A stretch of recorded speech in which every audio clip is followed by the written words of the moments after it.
हिंदू सिर्फ हम वोट के लिए, उनके मंदिर में चढ़ावा चढ़ाने के लिए हैं। बाकी हमारे राज की, शिक्षा की, जमीन की और बराबर में बैठने की वो कोई बात नहीं कर सकते। ये बात समझने की है। ध्यान देते, मैं हरियाणा से आता हूँ, 90 विधानसभाएं हैं, एक में भी कोई अति पिछड़ा नहीं है। क्यों नहीं है? मैं फरीदाबाद से आता हूँ, नगर निगम में एक भी अति पिछड़ा नहीं है। अरे अति पिछड़ों की आबादी बिहार से आई है। हर अति पिछड़ा, हर ओबीसी, हर दलित आज बोलेगा कि जितनी संख्या जितकी उतनी उनकी भागीदारी। 15% एससी का हो गया, 7.5% एसटी का हो गया, बचा क्या है? उसमें आएंगी वो परकटी, भाई परकटी उसमें जाएंगी, फिल्मी हीरोइन जाएंगी। हमारा क्या है वहाँ पे? जो हमारी बहन बेटियां आज पढ़ लिख के बड़ी मुश्किल से ये दिल्ली यूनिवर्सिटी के दरवाजे देख रही हैं, क्या हमने चूल्हे चौके के लिए कहा? ओबीसी के नाम पे इस देश के अंदर सत्ता जरूर बनाई है, लेकिन ओबीसी को ही ठगने का काम किया है। इसके लिए हमारे जो पूर्वज भी हम कहें, हमारे दादा थे, हमारे पिताजी थे, हम हैं, हमारी औलाद है, हम लगभग 3 पीढ़ियों से इस संघर्ष को कर रहे थे कि इस देश के अंदर जातिगत जनगणना हो, और जातिगत जनगणना होगी तो इस देश के अंदर फैक्ट आंकड़े आ जाएंगे जो इस देश के अंदर कौन कौन सी वर्ग की जो जातियां हैं वो टोटल अलग हट के आ जाएगा, और जातियों में जो छिपे राज हैं वो सार्वजनिक हो जाएंगे। मैं तो धन्यवाद कहूँगा लालू जी को और नीतीश जी को कि नीतीश जी को सद्बुद्धि आई, और आरजेडी का उन्हें गठबंधन से बिहार के अंदर सत्ता है आज। और ये चीज़ बिल्कुल फैक्ट है। कहीं से भी, चाहे कांग्रेस की सरकारें रही हो, चाहे बीजेपी की रही हो, चाहे अन्य दलों की रही हो, इस काले नाग को छेड़ने की किसी की औकात और हैसियत नहीं थी।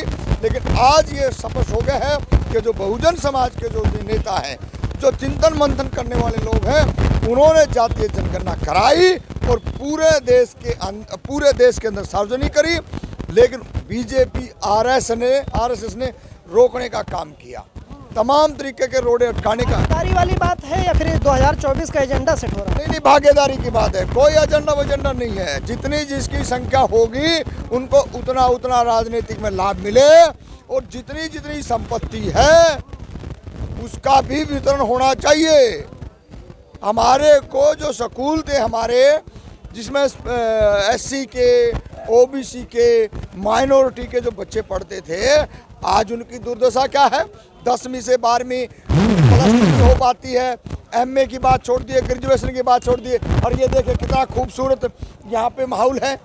ऐसे माहौलों में जो वंचितों के, जो मजदूरों के, किसानों के बच्चे हैं, उनको आने नहीं दिया जाता। यही रोड़ा था जो जातिगत जनगणना से ये पता लगा कौन कितनी शिक्षा ले रहा है, किसके पास इस देश में कृषि भूमि है, किसके पास राजनीतिक है, और किसके पास इस देश में वो टेंडर हैं, चाहे वो गैस का हो, सीवरेज का हो, हाईवे का हो, तमाम सारी ऐसी जो चीज़ें हैं वो भी बिल्कुल क्लियर हो जाती है कि किसके पास कितनी धन धरती। बीजेपी तो सबको साथ लेकर चल रही थी, तो वो नहीं, बीजेपी कोई साथ नहीं लेके चल रही थी। बीजेपी ओबीसी के नाम पे इस देश के अंदर सत्ता जरूर बनाई है, लेकिन ओबीसी को ही ठगने का काम किया है। वो पिछड़े आयोग की बात करते थे, पिछड़ों को न्याय देने की बात करते थे। अरे आज आप क्या कर रहे हो? आज आप कहीं विश्वकर्मा की बात कर देते हो, कहीं आप जो ना गैस चूल्हे की बात कर देते हो, कहीं आप महिलाओं को 33% रिजर्वेशन की बात करते हो। अरे यार, लारे लप्पे में कब तक फंसाओगे आप? हक अधिकार दे रहे हैं। क्या अधिकार? लारे लप्पे कांग्रेस भी दे रही थी। आज क्या कौन सी हालात में खड़ी है? कांग्रेस भी यही कह रही थी 33% महिलाओं को, भाई 15% एससी का हो गया, 7.5% एसटी का हो गया, बचा क्या है? उसमें आएंगी वो परकटी, भाई परकटी उसमें जाएंगी, फिल्मी हीरोइन जाएंगी। हमारा क्या है वहाँ पे? जो हमारी बहन बेटियां आज पढ़ लिख के बड़ी मुश्किल से ये दिल्ली यूनिवर्सिटी के दरवाजे देख रही हैं, क्या हमने चूल्हे चौके के लिए रखेगा? इस राज के अंदर हिस्सेदारी होनी चाहिए और सबकी होनी चाहिए।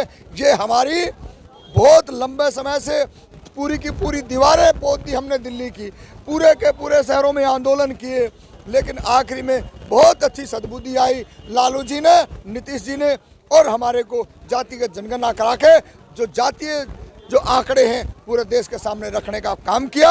और इसके साथ ही वो कहते हैं ना, ये बीजेपी और आरएसएस के लोग बाज नहीं आए। एक दिन बाद ही सुप्रीम कोर्ट में फिर चले गए और पहले भी सुप्रीम कोर्ट में जाकर रोकने का काम किया। मैं तो आपके माध्यम से उन तमाम इस देश के लोगों को कहना चाहता हूं, आप समय रहते समझ जाइए बीजेपी की आरएसएस को, नहीं तो आने वाले टाइम के अंदर आपके बच्चों को कटोरा हाथ में देके मंदिर के बाहर बैठाने का काम करेंगे, ये भीख मंगवाने का काम करेंगे।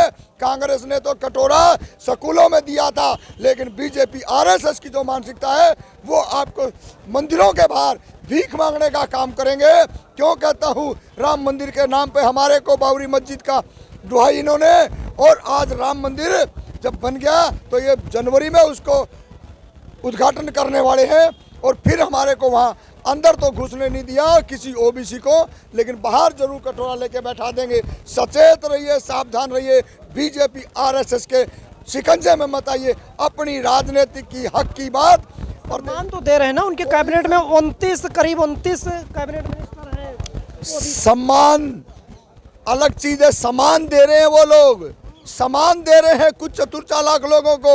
अगर सम्मान देते, मैं हरियाणा से आता हूं, 90 विधानसभाएं हैं, एक में भी कोई अति पिछड़ा नहीं है। क्यों नहीं है? मैं फरीदाबाद से आता हूं, नगर निगम में एक भी अति पिछड़ा नहीं है। अरे अति पिछड़ों की आबादी बिहार से आई है। हर अति पिछड़ा, हर ओबीसी, हर दलित आज बोलेगा कि जितनी संख्या जितकी उतनी उनकी भागीदारी होनी चाहिए।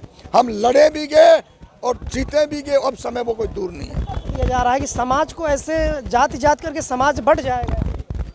जाति जाति, अरे तुम 1.5 से 2% के लोग पूरे देश पे कब्जा करते हो, और हम इस देश के अंदर पूरे का पूरा धड़ा है। हमारे को आप किन किन जातियों से, नामों से बुलाते हो, पुकारते हो, बच्चों को कैसे पानी पीने पे आप पीटते हो, रात को हिंदू के नाम पे रात को बेटियों को जला देते हो। अरे इतनी बेशर्मी होती है क्या?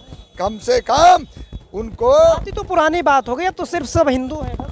देखिए इस देश के अंदर हिंदू बनाया जाता है, हम हिंदू नहीं हैं। वर्ण व्यवस्था के हिसाब से आज भी कोई कहता है कोई अति पिछड़ा, कोई ओबीसी, कोई जाट यादव गुजर, तो वो कहीं ना कहीं उनके शिकंजे में शिकार है, और वो अपने आप को जनेऊधारी और चोटीधारी बोलता है, तिलकधारी। लेकिन आज भी हमारे को मंदिरों में जाना, उनको बुलाने का एक ही मकसद है कि हमारी जेबों पे डकैती मारना, हमारी शिक्षा पे डकैती मारना, और इससे ज़्यादा कोई मतलब नहीं है। हिंदू सिर्फ हम वोट के लिए, उनके मंदिर में चढ़ावा चढ़ाने के लिए हैं। बाकी हमारे राज की, शिक्षा की, जमीन की और बराबर में बैठने की वो कोई बात नहीं कर सकते। ये बात समझने की है। हर संघी को, जो ओबीसी में ओबीसी का व्यक्ति है जो संघ में काम करता है, हर व्यक्ति को, नहीं तो आने वाली पीढ़ी आपको माफ नहीं करेंगी, और आप देश में आने वाली पीढ़ी को गुलाम बनाने का काम कर रहे हैं। और हम एक तरफ होंगे जो इस देश के अंदर बहुजनों की, 85 की, लालू मुलायम, शरद यादव, तमाम हमारे नेता थे, लगातार लड़ते रहे, और आज जातिगत जनगणना हुई।